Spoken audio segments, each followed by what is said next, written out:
चलिए, संविधान और इतिहास की विकास की इस यात्रा में आज हम एक कदम और आगे बढ़ेंगे।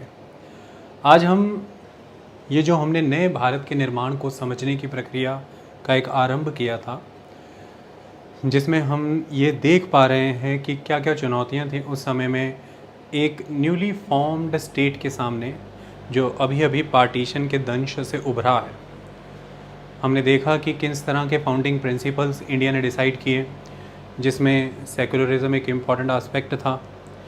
Liberty, equality, fraternity, justice, social, economic, political, इन सभी तरह की कल्पनाओं के साथ भारत आगे बढ़ना चाहता था। ऐसे में कई तरह की चुनौतियां, जैसे कि integration of the princely states, जैसे रिफ्यूजीज़ का इतने बड़े पैमाने पर इन्फ्लक्स, पार्टीशन की वजह से कम्युनलिज्म के इशू, दंगे, पॉवर्टी रैम्पेंट थी उस समय में, फूड शॉर्टेजेस बहुत ज़बरदस्त तरीके पर थी, हंगर थी, और इन्फ्लेशन। इस तरह के कई मुद्दे थे जिनसे निपटना ज़रूरी था, और एक हाथ हमें स्टेट बिल्डिंग भी करनी थी। तो हम इन लेक्चर सीरीज़ के माध्यम से यही देख पा रहे हैं कि आज़ादी के बाद का भारत इन परिस्थितियों से किस तरह से निपट रहा था। जो तरीके हमने उस समय अपनाए हैं, आज की डेट में अगर आप देखें तो जो प्रेजेंट इंडिया आपके सामने खड़ा है, वो उन सिद्धांतों पर, यानी कि जो प्रिंसिपल्स उस समय में अपनाए गए, जो रिलेशनशिप्स उस समय में डिमार्केट किए गए, आइडेंटिफाई किए गए, कहीं ना कहीं उसी के एक वर्जन की फॉर्म में आज भारत आपके सामने खड़ा है।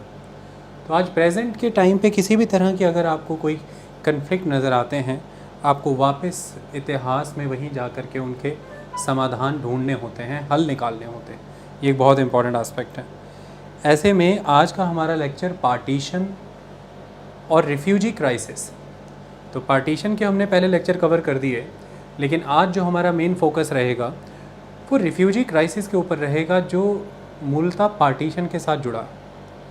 आज के इस लेक्चर को डीपली डिलीवर करने के बाद आपको बहुत सारे कंसेप्ट समझ आ जाएंगे, और फिर हम इसको प्रेजेंट तक लेकर के आएंगे। जैसे हमने इंटीग्रेशन ऑफ प्रिंसली स्टेट्स में कश्मीर की केस स्टडी को प्रेजेंट सिनेरियो तक कवर किया था, ये बताने के लिए कि इतिहास का प्रेजेंट के साथ, वर्तमान के साथ किस तरह से संबंध स्थापित होता है, और आपको किस वे में हर चीज़ को डील करना है। इसी तरह से इस लेक्चर को भी हम आगे फॉरवर्ड लेकर के जाएंगे सक्सेसिव 1, 2 या 3 लेक्चर्स के माध्यम से, और फिर हम दूसरे इश्यूज़ पर आ जाएंगे पार्टीशन के बाद, जो भी उभर करके आए, जैसे कि डेमोक्रेटिक पॉलिटी का एस्टेब्लिशमेंट करना, कॉन्स्टिट्यूएंट असेंबली, चुनाव, ये सारे मुद्दे हम डीपली डिस्कस करेंगे, फॉरेन पॉलिसीज़, इन चीज़ों को, और उन्हें भी हम कंटेम्प्रेरी इशू के कॉन्टेक्स्ट में ही डिस्कस करेंगे, चीज़ों के साथ रिलेट करके। जब हम रिफ्यूजी की बात करते हैं, बहुत महत्वपूर्ण टॉपिक हो जाता है। क्यों होता है? आपने रिफ्यूजी इशू के साथ कैसे डील किया है, इस पे डिपेंड करता है कैरेक्टर ऑफ द स्टेट, कि स्टेट का कैरेक्टर क्या है। स्टेट एक डेमोक्रेटिक कैरेक्टर रखता है, एक बेनेवलेंट कैरेक्टर रखता है। ये एक बहुत इंपॉर्टेंट आस्पेक्ट है। ये डिपेंड करता है कि आपके जो रिफ्यूजी ट्रीटमेंट के साथ और रिफ्यूजी इश्यूज़ के साथ जो आपकी डीलिंग है, इससे ये तय होता है कि भाई आपके जो सेकुलरिज्म के जैसे कंसेप्ट्स के प्रति जो कमिटमेंट है, उन पर आप कितने खरे उतर पा रहे हैं, और आज आप कहाँ खड़े हैं। रिफ्यूजीज़ इश्यूज़ के साथ जब आप डील करते हैं, तो इससे ये प्रमाणित होता है कि जो स्टेट है वो रिलीजियस आइडेंटिटीज़ के साथ किस तरह से डील करता है, और कैसे रिलेशनशिप आइडेंटिफाई करता है। क्या रिलीजन को आधार बनाया जाता है नागरिकता प्रदान करने के लिए? क्या किन्हीं मुल्कों में धर्म के आधार पर लोगों पर उत्पीड़न हो रहा है? उसके बेसिस पर आप अपने मुल्क में संविधान की प्रक्रियाओं में संशोधन करते हैं, नागरिकता के कानून को उन लोगों के लिए सुगम बनाने के लिए। जब आप उत्पीड़न की बात करते हैं उन मुल्कों में धर्म के आधार पर जो लोगों पर हो रहा है, ऐसे में आप धर्मों का चयन किस आधार पर कर पाते हैं?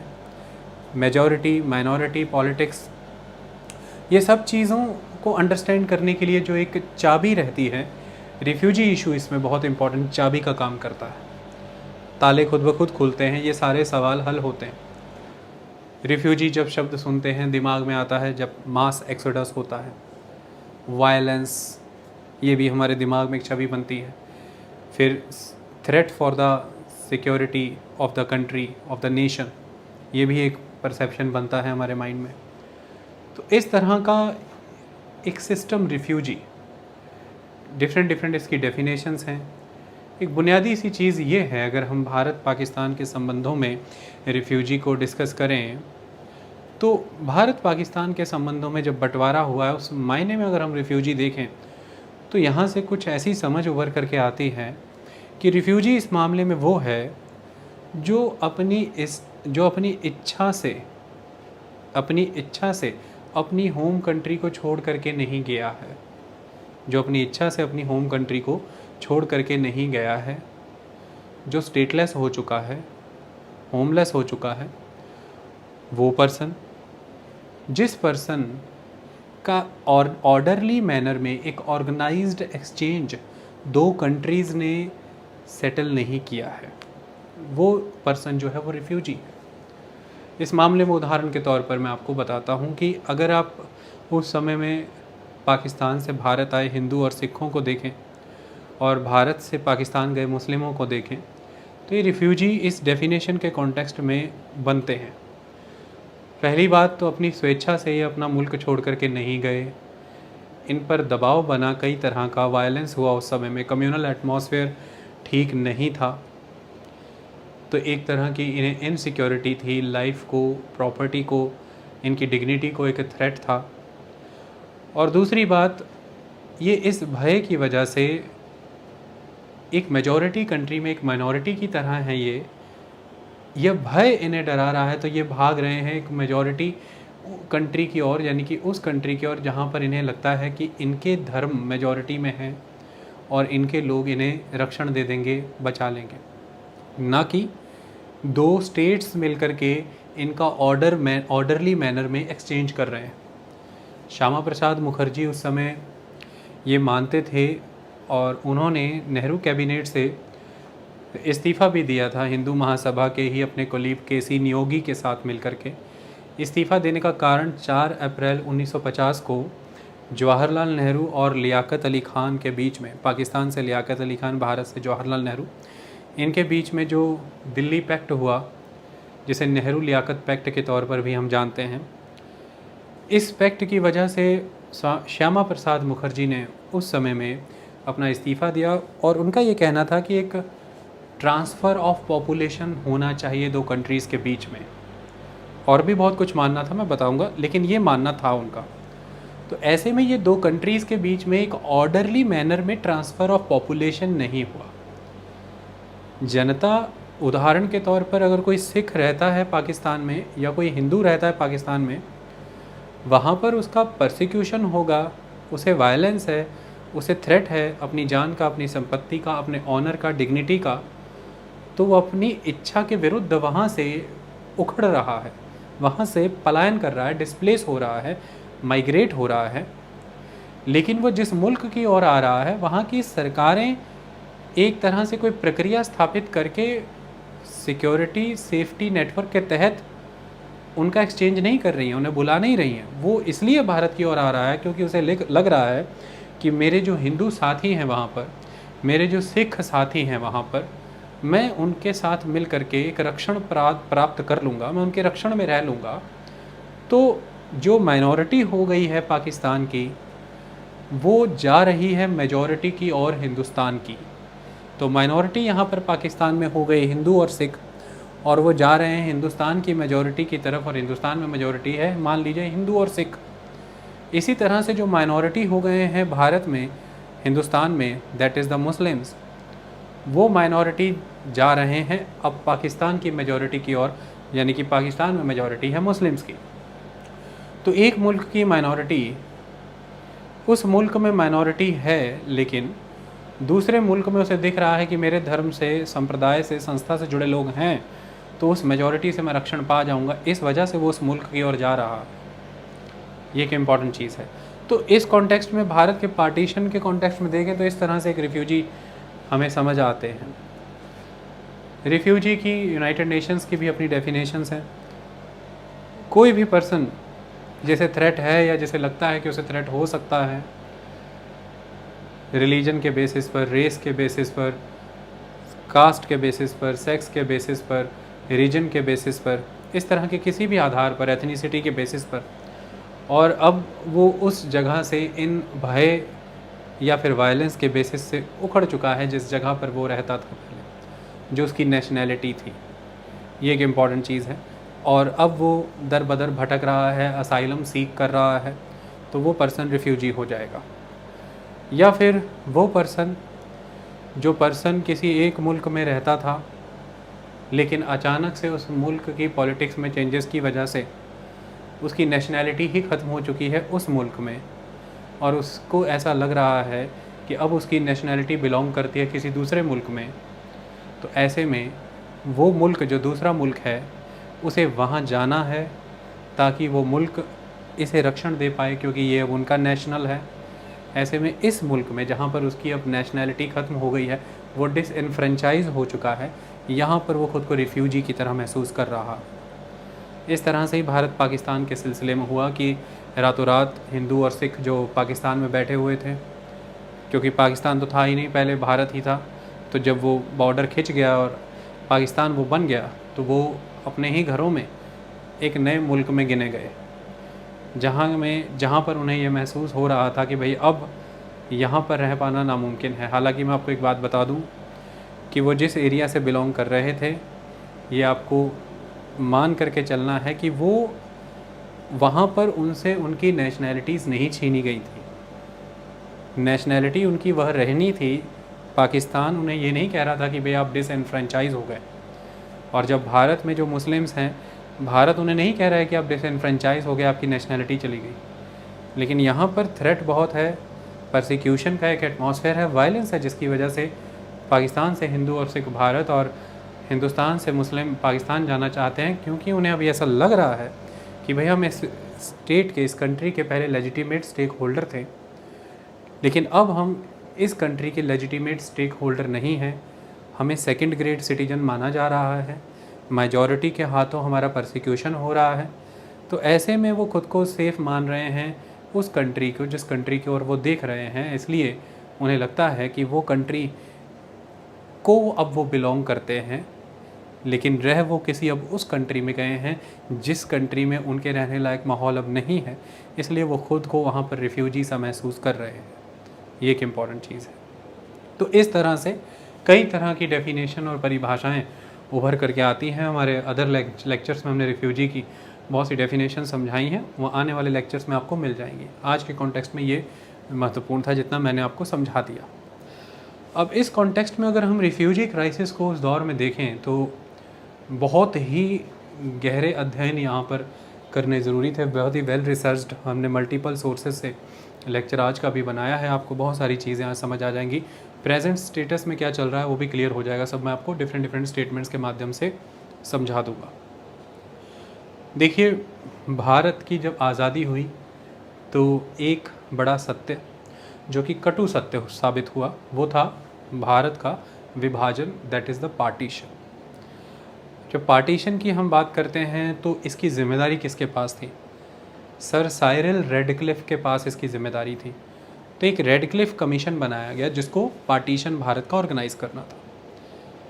इस पार्टीशन को ऑर्गेनाइज़ करने के लिए मेनली उनके लिए एक कमीशन बनाया गया, पार्टीशन कमीशन, जिसमें उन्हें अब क्या करना है, ईस्ट और वेस्ट पाकिस्तान की बाउंड्रीज़ भारत से डिमार्केट करनी है, डिलिनिएट करनी है।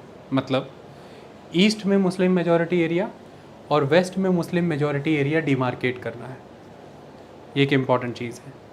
तो ईस्ट में भी इस काम के लिए 2 मुस्लिम्स और 2 नॉन मुस्लिम जजेस, और वेस्ट में भी इस काम के लिए 2 मुस्लिम्स और 2 नॉन मुस्लिम जजेस, इन 4 लोगों की वेस्ट में और 4 लोगों की ईस्ट में कमीशन फॉर्म होगा। और इन दोनों ही कमीशन को ओवरसीइंग ऑफिसर के तौर पर देखेंगे रेडक्लिफ, जिन्हें भारत की कोई जानकारी नहीं थी, जिन्होंने भारत को सर्व नहीं किया, भारत के विषय में जानते नहीं थे। उन्हें ये जिम्मेदारी दी गई कि वो भारत के इस विभाजन को, इस पार्टीशन को चेयरमैन के तौर पर ऑब्ज़र्व करें, प्रेसिडेंटशिप प्रोवाइड करें। और ये उन्हें करना था बहुत ही शॉर्ट स्पैन में, 3 जून 1947 को माउंटबेटन ने अपना प्लान डिक्लेयर किया और ऐसे में 15 अगस्त 1947 को भारत आज़ाद हो गया। तो मात्र 72 डेज़ के अंदर ये प्रोसेस अचीव करना है उस पर्सन को जिसको भारत की जानकारी नहीं है। ऐसे में किन मापदंडों को ख्याल में रख करके ये क्रिया की गई?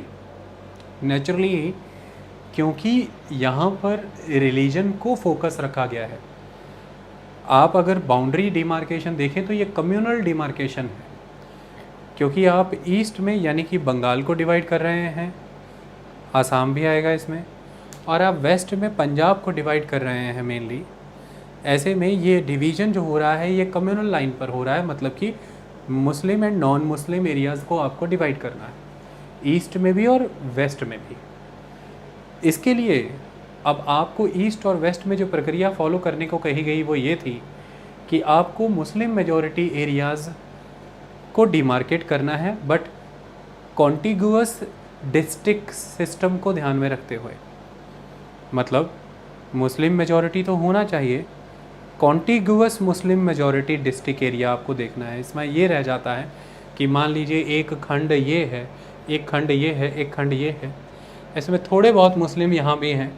तो ऐसा नहीं है कि आप ब्लॉक ए से ब्लॉक बी की ओर जाते हुए इधर ब्लॉक एक्स की तरफ भी आए कि थोड़े ये मुस्लिम भी हैं, इन्हें भी ले ले। 3 चीज़ों का ख्याल रखना यहाँ पर। पहली चीज़ ये है कि मुस्लिम एंड नॉन मुस्लिम के बीच का फ़र्क करके डिमार्केशन करना है। दूसरी चीज़ ये है contiguous region A B C, तो कॉन्टिग्यूटी को मेंटेन रखना है।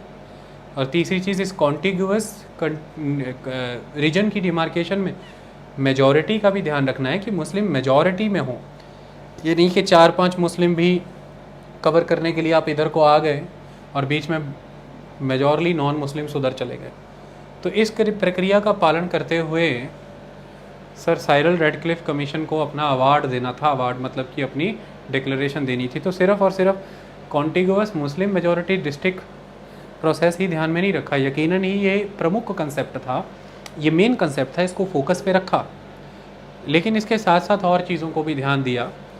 जैसे नेचुरल बॉर्डर सिस्टम का भी प्रक्रिया फॉलो की गई, जैसे रिवर्स का चैनल, तो नेचुरल फीचर्स को भी ध्यान में रखा गया, नदियों के चैनल्स को, नदियों के प्रवाह को ध्यान में रखा गया। एडमिनिस्ट्रेटिव यूनिट्स, इस बात को भी ध्यान में रखा गया कि जो भी रीजन कवर किया जा रहा है वो एक फीजिबल एडमिनिस्ट्रेटिव यूनिट भी कल को बन सके, प्रशासनिक इकाई भी बन सके कि वो चल सके, इस बात का भी ख्याल रखा गया। इकोनॉमिक वायबिलिटी का भी ख्याल रखा गया कि भाई जो भी रीजन कार्व आउट किया जा रहा है, जो भी एरिया इंक्लूड किया जा रहा है, वो आर्थिक तौर पर भी वायबल हो। रेल और रोड कनेक्टिविटी का भी ध्यान रखा कि rail road connectivity well laid out हो। जैसे उदाहरण के तौर पर आसाम में जो सिलहेट डिस्ट्रिक्ट था, उसका किसी भी तरह से इंडिया के साथ कोई रेल कनेक्टिविटी नहीं रही, कट चुकी थी, वो नहीं बनी। तो वहाँ पर रेफरेंडम करा करके उसे ईस्ट पाकिस्तान यानी कि ईस्ट बंगाल के साथ जोड़ा गया। वो वेस्ट आसाम के पास, वेस्ट बंगाल के पास नहीं रहा। तो ऐसे में रेल रोड नेटवर्क को यहाँ पर देखना बहुत ज़रूरी था। और इंफ्रास्ट्रक्चर, जैसे कि पंजाब के रीजन में कनाल नेटवर्क डेवलप हो रखा था, इस तरह के इंफ्रास्ट्रक्चर को भी देखना ज़रूरी है कि किसके हिस्से में किस तरह का इंफ्रास्ट्रक्चर जा रहा था। ये सारी ही चीज़ों को ध्यान में रख लिया जाए, लेकिन फिर भी इतने कम समय में इतनी स्ट्रिंजेंट प्रोसीजर को फॉलो करते हुए इतने कम्प्लेक्स इशू को रिजॉल्व करना, यानी कि डिमार्केशन करना, इंडिया की इंटरनेशनल बाउंड्री तैयार करनी पूरी एक तरह से, ये बहुत ही इम्पॉसिबल टास्क था। और मिस्टेक्स होनी यहाँ पर लाजमी ही थी कि मिस्टेक्स होंगी, और इन्हीं मिस्टेक्स को पूरी तरह से ध्यान में माउंटबेटन ने रखा हुआ था। उन्हें पता था कि कैओस होगा, बहुत सारा सेगमेंट ऐसा होगा जो अनहैप्पी होकर के उभर करके आएगा, जिसको निराशा होगी। ऐसे में इंडिया में एटमॉस्फेयर और टर्बुलेंट हो सकता है। और ब्रिटिशर्स उस समय किसी भी मूड में नहीं थे इंडिया की किसी भी सेंस में रिस्पॉन्सिबिलिटी लेने के लिए।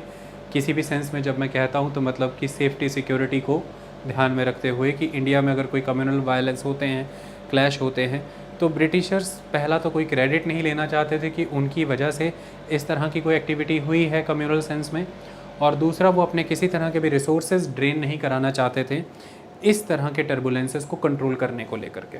इसके लिए लॉर्ड माउंटबेटन ने उस समय ये निर्णय लिया, जो कि बहुत ही घातक निर्णय सिद्ध हुआ, कि भाई एक बार रियल ट्रांसफ़र ऑफ पावर हो जाए, आज़ादी मिल जाए इन्हें, पाकिस्तान 14 अगस्त, भारत 15 अगस्त, तो ट्रांसफ़र ऑफ पावर हो जाए एक बार ऑफिशियल्स के साथ, लोग आज़ादी का जश्न मना लें, उसके बाद हम अपना अवार्ड सुनाएंगे। तो 2 दिन के बाद आप अवार्ड सुना रहे हैं।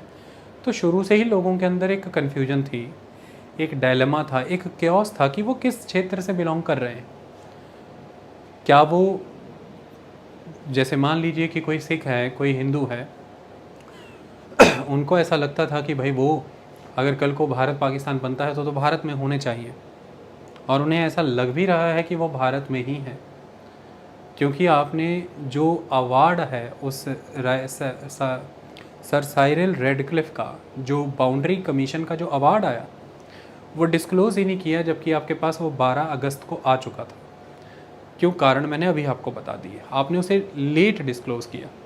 इसी की वजह से अचानक से बहुत एटमॉस्फेयर टर्बुलेंट हुआ, ये प्रॉब्लमेटिक एस्पेक्ट था। दूसरी बड़ी परेशानी जो ब्रिटिशर्स ने भारत के साथ चाल रची वो ये थी कि एक ही समय में इंडिया इंडिपेंडेंट भी हो रहा है और इसी समय पार्टीशन हो रहा है, और इसी पार्टीशन की वजह से लोग ही नहीं, ब्यूरोक्रेट्स भी, एसेट्स भी, इंडस्ट्री, मिनरल, लैंड, सब कुछ शेयर होगा, सब कुछ बांटा जाएगा। ऐसे में बड़े स्तर पर जो आर्मी है, जो सिविल सर्वेंट्स हैं, जो ब्यूरोक्रेसी है, जो पुलिस है, वो सब भी अपने तबादले कराने में, अपनी पोजीशन इंश्योर कराने में लगी हुई है, अपनी गवर्नमेंट जॉब को सिक्योर कराने में लगी हुई है। और ऐसे में वो अपने दायित्व का निर्वहन नहीं कर पाए, यानी कि जो रिस्पॉन्सिबिलिटीज़ उनकी थी लॉ एंड ऑर्डर को मेंटेन करने की, वो ये नहीं कर पाए। अगर समय रहते ही ब्यूरोक्रेट्स एक्सचेंज कर लिए जाते, पुलिस प्रशासन और आर्मी एक्सचेंज कर ली जाती, और जब भारत का बंटवारा होता उस समय में अगर हर ऑफिसर अपनी अपनी रिस्पेक्टेड पोजीशन पर होता, तो फिर इस तरह के लॉ एंड ऑर्डर के कैओस की सिचुएशन नहीं खड़ी होती। वायलेंस काफ़ी हद तक टोन डाउन किए जा सकते थे, कंट्रोल हो जाती परिस्थितियाँ। लेकिन क्योंकि जो मशीनरी है लॉ एंड ऑर्डर इंश्योर करने की, वो खुद अपने पार्टीशन के वजह से अपनी पोजीशंस को सिक्योर करने में लगी है, तो वो फोकस नहीं कर पाई उस लॉ एंड ऑर्डर की सिचुएशन को कंट्रोल करने में। ये भी इस वजह से हुआ कि भाई आपने बहुत ही जल्दबाजी में भारत से जाने का निर्णय लिया, जिसको आपने 200 साल तक राज किया। और जब जिम्मेदारी आई थी एक पिता के रूप में, सही मायने में उस देश को स्थायित्व प्रदान करके जाने की, उस समय में आपने पूर्णतः इस देश का दोहन करने के बाद यकायक ही उसे छोड़ दिया उन सरकारों के हाथों जिन्हें आपने पूर्ण रूप से शक्तियाँ भी नहीं दी, और वो उन शक्तियों का प्रयोग करके एक स्टेबिलिटी ले भी आए। ये पोजीशन नहीं छोड़ी आपने, क्योंकि आपने डिमार्केशन ऐसी कर दी, पार्टीशन ऐसा किया जिसमें कि पूरा की पूरी आवाम झोंक दी गई, लोग उसमें लग गए। ये प्रॉब्लमेटिक एस्पेक्ट रहा बड़े स्तर पर। तो ऐसे में इसके बहुत सारे नेगेटिव इम्पैक्ट रहे जो अवार्ड लेट इशू किया गया, लेकिन फिर भी बड़े स्तर पर उस समय में वायलेंस हुए। वायलेंस का एटमॉस्फेयर भारत में पहले से ही चल रहा था, और अब एक नया मुल्क खड़ा हो गया पाकिस्तान, वो एक अलग चीज़, वहाँ पर भी वायलेंस हुए। हर वर्ग, क्योंकि कम्युनल ग्राउंड पर ये हो रहा था, तो हर वर्ग अपने अपने पक्ष वहाँ रखने के लिए आतुर था। हिंदुओं ने अपने काउंसिल्स प्रिपेयर किए थे, मुस्लिम्स ने अपने काउंसिल्स प्रिपेयर किए थे, सिखों ने अपने काउंसिल्स प्रिपेयर किए थे, जो इन सभी के पक्ष से अपनी आवाज़ रख सके सर साइरिल रेडक्लिफ कमीशन के पास। सिखों की मांग अपने आप में बहुत ही उस समय के प्रशासन के लिए कम्प्लेक्स थी। सिख किसी भी एक रीजन में फुल मेजॉरिटी में नहीं थे, लेकिन उनकी तादाद बहुत थी पंजाब के क्षेत्र में, और ऐसे में पंजाब ही था मुख्य तौर पर जिसको बंटना था। ऐसे में इन सिखों के द्वारा ये मांग थी कि उनके जितने भी गुरुद्वाराज हैं वो सभी के सभी ईस्ट पंजाब में आने चाहिए। जब पंजाब का विभाजन होगा तो वो ईस्ट पंजाब की ओर आने चाहिए। जहाँ से मैं आज बोल रहा हूँ, मैं भी ईस्ट पंजाब में ही रहता हूँ, मतलब उस समय के यूनाइटेड पंजाब का ईस्ट पंजाब। तो सिखों का मानना था कि उनके सभी रिलीजियस श्राइन्स, मतलब कि गुरुद्वाराज, ईस्ट पंजाब में आने चाहिए। उनकी अपनी मांग थी इस तरह की। इन सभी मांगों के तहत, इन सभी टर्बुलेंसेस के तहत जब फाइनली अवार्ड आया, तो फिर क्या स्थिति उभर करके आई आंकड़ों के हिसाब से, वो मैं अब आपके सामने रखता हूँ, ताकि हम आगे बढ़ पाएँ और चीज़ों को समझ पाएँ। देखिए, 2 क्षेत्र में पार्टीशन सही मायने में हुआ, एक तो पंजाब और वेस्ट में पंजाब और ईस्ट में बंगाल। शुरुआत मैं पंजाब से करता हूँ। पंजाब के 2 हिस्से किए गए, एक वेस्ट पंजाब, एक ईस्ट पंजाब। पहले हम बात वेस्ट पंजाब की कर लेते हैं, जो वेस्ट पंजाब यानी कि जो पाकिस्तान बना। वेस्ट पंजाब यानी कि पाकिस्तान के पास जो हिस्सा गया वो 62,000 स्क्वायर माइल्स एरिया पाकिस्तान के पास गया। यूनाइटेड पंजाब का जो पहले एक पूरा पंजाब होता था, उसका 62,000 स्क्वायर माइल्स एरिया अब वेस्ट पंजाब के नाम से पाकिस्तान के पास चला गया है। जो पॉपुलेशन कुल 1941 के सेंसस के आधार पर, और याद रखें पूरा का पूरा सर साइरिल रेडक्लिफ कमीशन का जो ये अवार्ड था, ये जो जनता का बंटवारा किया गया, ये 1941 के सेंसस के बेसिस पे किया गया। और 1941 का सेंसस अपने आप में रिलायबल नहीं है, फॉल्टी है। आपको पता होगा भारत भर में उस समय में वर्ल्ड वॉर चल रहा था। वर्ल्ड वॉर 2 में इंडियन मैन मटेरियल मनी ज़बरदस्त यूज़ किया जा रहा था। ऐसे में सेंसस की प्रक्रिया हुई भारत के अंदर, और उस समय में ब्रिटिशर्स पे इन्फ्लुएंस मुस्लिम लीग का ज़्यादा था। ये एक इम्पॉर्टेंट चीज़ है। और ब्रिटिशर्स उस समय हर तरह के प्रयास कर रहे थे कि किस तरह से वो कांग्रेस के प्रोटेस्ट को टोन डाउन करे, उन सभी पार्टीज़ को अपने साथ ला करके जो कांग्रेस के एक ऑपोजिट फ्रंट की तरह खड़ी हो जाती है। ऐसे में कई तरह की अपीजमेंट प्रोसेसेस भी अपनाए गए ब्रिटिशर्स के द्वारा। उसके तहत ये सभी आंकड़े जुटाए गए थे, और उन आंकड़ों के आधार पर बंटवारा है, तो बंटवारा भी जेन्युइन नहीं रह सकता था जब आंकड़े ही जेन्युइन नहीं थे। यही प्रक्रिया और यही परेशानी से लोग जूझते रहे लंबे समय तक, आज भी। तो 62,000 square mile area West Punjab में चला गया, और 1,58,00,000 लोग वेस्ट पंजाब में चले गए, यूनाइटेड पंजाब के 1,58,00,000 लोग अकॉर्डिंग टू द 1941 सेंसस। इसमें से मुस्लिम्स कितने गए? अब जो वेस्ट पंजाब रह गया, पूरे यूनाइटेड पंजाब का एक हिस्सा पश्चिमी पंजाब, उसमें कुल जनसंख्या जो है वो 1,58,00,000 के अराउंड है। अब इस 1,58,00,000 जनसंख्या में से कुल मुस्लिम जनसंख्या कितनी है ये भी जानना ज़रूरी है, तभी सारी प्रक्रियाएं आपको समझ में आएंगी। तो वो है लगभग 1,18,50,000। 1,18,50,000 जो है वो मुस्लिम्स हैं। 1,58,00,000 में से 1,18,50,000 मुस्लिम हैं। आई बात समझ में? ये पूरे यूनाइटेड पंजाब का जो आधा पश्चिमी हिस्सा वेस्ट पंजाब जो पाकिस्तान बना, उसकी कहानी। ईस्ट पंजाब की अगर बात करें, जिस पंजाब में आज मैं भी हूँ, जो भारत का हिस्सा बना उस यूनाइटेड पंजाब का, इसके हिस्से में आया 37,000 square miles area, 37,000 square miles. और उसी 1941 के सेंसस के आधार पर इसके पास आए 1,26,00,000 पीपल। तो देखिए, वेस्ट पंजाब के पास थे 1,58,00,000 पीपल, और ईस्ट पंजाब जो भारत में रह गया उसके पास है 1,26,00,000 पीपल। जो वेस्ट पंजाब के 1,58,00,000 पीपल थे, उसमें से 1,18,50,000 मुस्लिम्स थे। जो ईस्ट पंजाब के 1,26,00,000 पीपल है, उसमें कुल 43,75,000 मुस्लिम्स हैं। तो 1,26,00,000 जो लोग ईस्ट पंजाब में बचे, उसमें से 43,75,000 मुस्लिम थे। ये आंकड़ा क्लियर हो गया? तो वेस्ट पंजाब में 1,18,50,000 मुस्लिम्स हैं, और ईस्ट पंजाब में 43,75,000 मुस्लिम्स हैं। टोटल था 1,26,00,000। तो ये हुआ पंजाब का आंकड़ा। इसी तरह से बंगाल का आंकड़ा भी देख लेते हैं। बंगाल का आंकड़ा ये बताता है कि जो वेस्ट बंगाल यानी कि जो भारत के हिस्से में आया बंगाल, उसकी क्या एरिया और क्या जनसंख्या थी।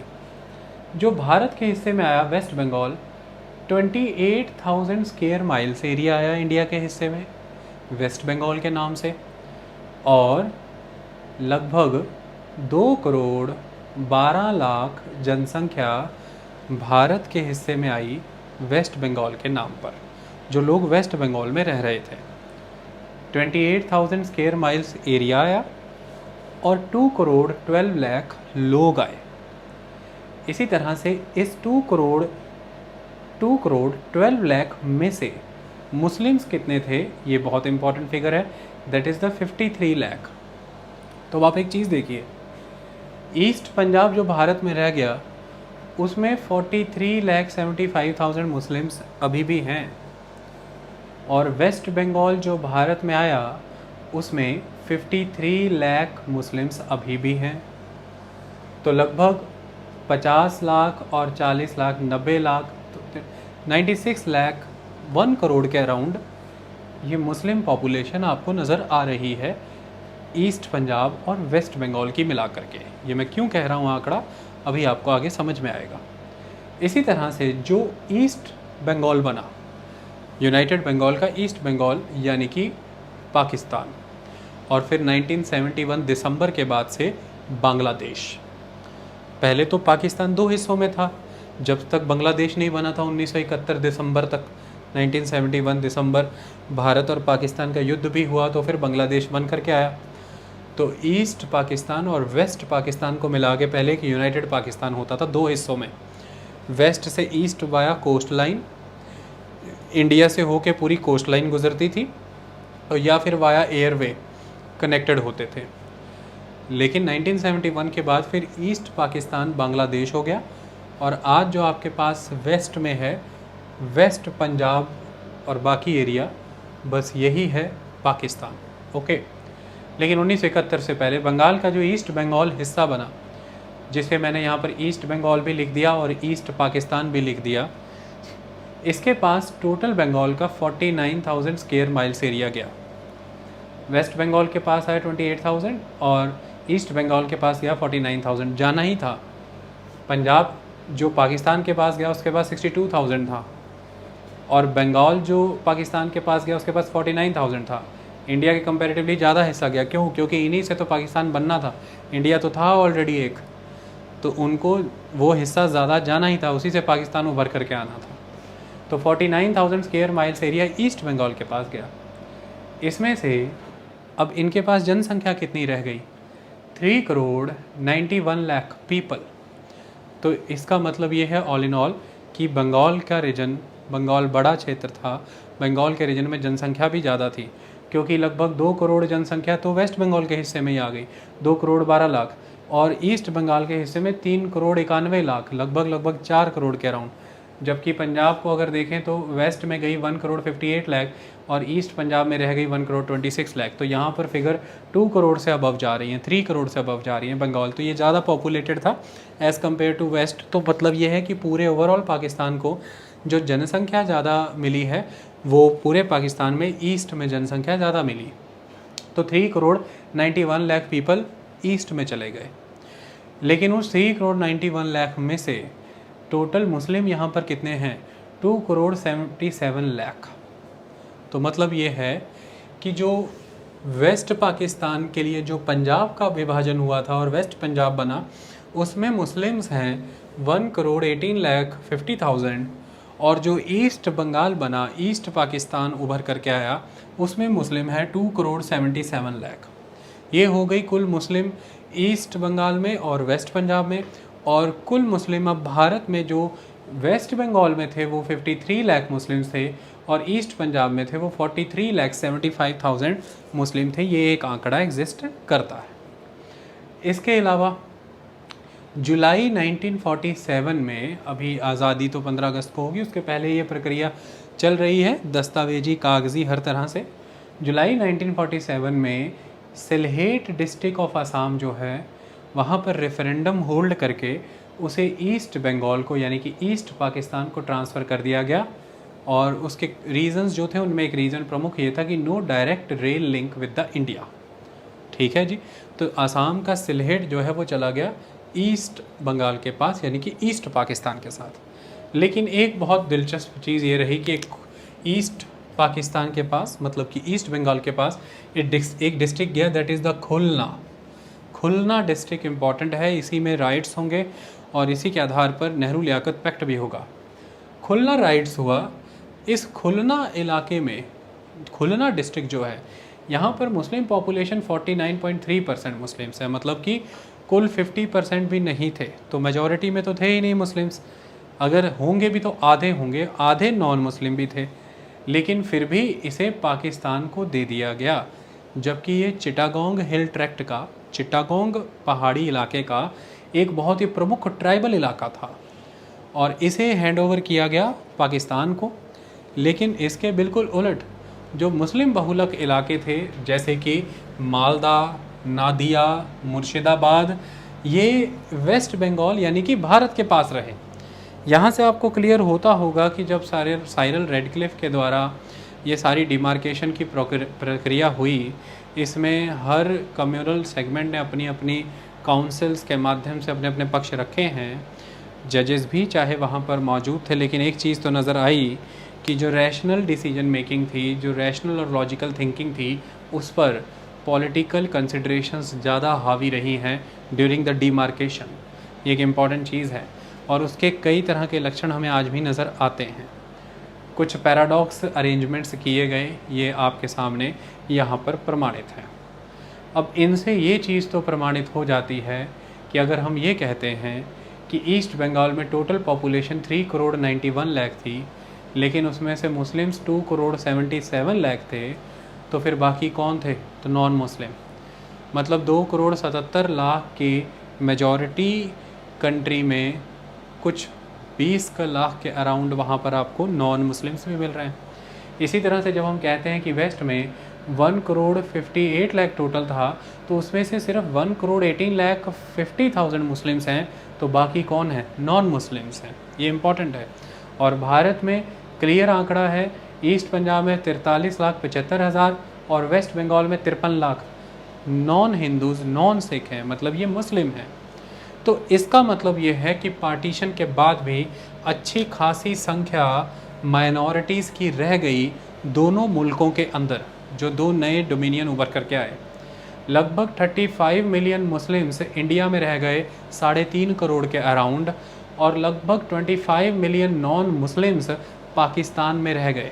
तो मतलब लगभग 3.5 करोड़ के अराउंड मुस्लिम्स भारत में रह गए, लगभग 2.5 करोड़ के अराउंड नॉन मुस्लिम्स, मतलब कि हिंदू सिख जो हैं, पाकिस्तान में रह गए। तो इस तरह से ये माइनॉरिटीज़ जो हैं वो रह गई उन मुल्कों में, जिन मुल्कों में उन्हें फिर ऐसा महसूस होने लगा कि उनका सप्रेशन कर दिया जाएगा। आई बात समझ में? ये एक बहुत इम्पॉर्टेंट आस्पेक्ट है। तो इतनी बड़ी तादाद में आप देख रहे हैं कि माइनॉरिटीज़ अभी भी दोनों मुल्कों में रह रही है, करोड़ों के हिसाब से। इसी वजह से उस समय में एक कैओस क्रिएट होगा और उसकी समस्या आपको यहाँ पर नज़र आएगी। अगला इम्पॉर्टेंट आस्पेक्ट, अगर हम अगस्त से नवंबर 1947 का ही जिक्र कर लें, तो ऐसा माना जाता है कि ऑलमोस्ट 4.5 मिलियन हिंदूज़ और सिख ईस्ट पंजाब में आए पाकिस्तान से। 4.5 मिलियन हिंदू सिख ईस्ट पंजाब से पाकिस्तान आए। लगभग 45 लाख हिंदू और सिख, मतलब अगर पाकिस्तान के सेंस में कहें तो नॉन मुस्लिम्स हैं, पाकिस्तान से भारत आए। भारत मतलब कि पंजाब जो अब डिवाइडेड हो चुका है, उस पंजाब में, मतलब ईस्ट पंजाब में आए। और इसी तरह से लगभग 5.5 मिलियन मुस्लिम्स वेस्ट पंजाब की ओर चले गए, यानी कि वेस्ट पाकिस्तान की ओर चले गए भारत से, मतलब कि ईस्ट पंजाब के मेजॉरली ईस्ट पंजाब के ही एरिया से वेस्ट पंजाब की ओर चले गए। मतलब 5.5 मतलब 55 लाख लोग। तो 45 लाख लोग अकेले 15 अगस्त को मुल्क आज़ाद होता है 1947 को। अगस्त, सितंबर, अक्टूबर, नवंबर, 3 से 4 महीने के भीतर ही 45 लाख लोग हिंदू सिख पंजाब आते हैं, ईस्ट पंजाब, और 55 लाख मुस्लिम वेस्ट पंजाब की ओर चले जाते हैं। आप इमेजिन करिए, करोड़ के हिसाब से लोग एक्सचेंज हो रहे हैं, ये बड़ी चीज़ है। ऐसे में सबसे इम्पॉर्टेंट चीज़ जो यहाँ पर नज़र आती है वो ये है कि 42% non Muslim population were left in east Pakistan by June 1948। ये मतलब कि ये कंसेप्ट मैं अभी बता दूंगा। 42% non Muslim population east Pakistan में रह गई, यानी कि जो ईस्ट पाकिस्तान था उसमें